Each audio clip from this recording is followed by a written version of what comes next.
ما إن تمسكتم به لن تضلوا بعدي أبدا. أيها الناس، إني تارك فيكم وديعتين قيمتين وثقيلتين، إحداهما القرآن والأخرى أهل البيت. القرآن والعترة.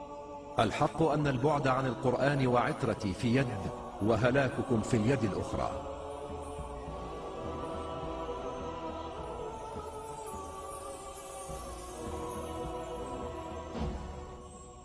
الله مولاي وأنا مولى المؤمنين. ألا من كنت مولاه فهذا علي مولاه. اللهم وال من والاه.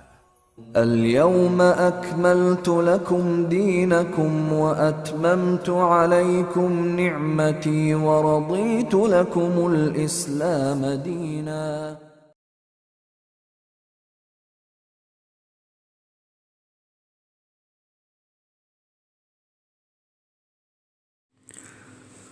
سورہ کافرون۔ بسم اللہ الرحمن الرحیم۔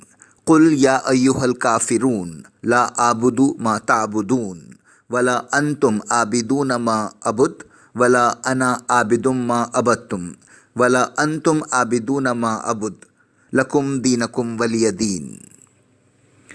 سہارا اللہ تعالیٰ کے نام کا جو کہ رحمان و رحیم ہے۔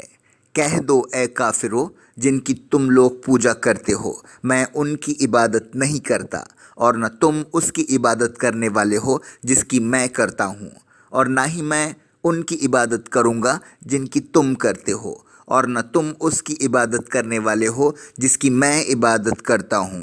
تمہارا دین تمہارے لیے اور میرا دین میرے لیے ہے۔ شان نزول۔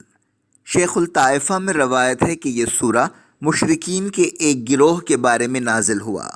ولید بن مغیرہ، عاص بن وائل، حارث بن قیس اور امیہ بن خلف وغیرہ نے آپ صلی اللہ علیہ وسلم سے یہ کہا تھا، اے محمد آئیے آپ ہمارے دین کی پیروی کریں اور ہم بھی آپ کے دین کی پیروی کر لیتے ہیں۔ ہم تمہیں اپنے تمام امتیازات میں شریک کر لیتے ہیں۔ ایک سال آپ ہمارے خداؤں کی عبادت کریں اور دوسرے سال ہم آپ کے خدا کی عبادت کریں گے۔ اگر تمہارا دین بہتر ہے تو ہم اس میں شریک ہو جائیں گے، اس طرح ہم اس سے اپنا حصہ لے لیں گے۔ اگر ہمارا دین بہتر ہوا تو آپ ہمارے دین میں شریک ہو جائیں گے اور آپ اس میں سے حصہ لے لیں گے۔ تو اس وقت یہ سورہ نازل ہوا۔ تو آپ صلی اللہ علیہ وسلم نے کفار کی بھری مجلس میں پہنچ کر انہیں یہ آیات سنا دیں، جسے سنتے ہی کفار غصے سے تلملا اٹھے۔ پھر وہ آپ صلی اللہ علیہ وسلم کے پہلے سے زیادہ در پہ ایذا ہو گئے۔ وجہ تکرار۔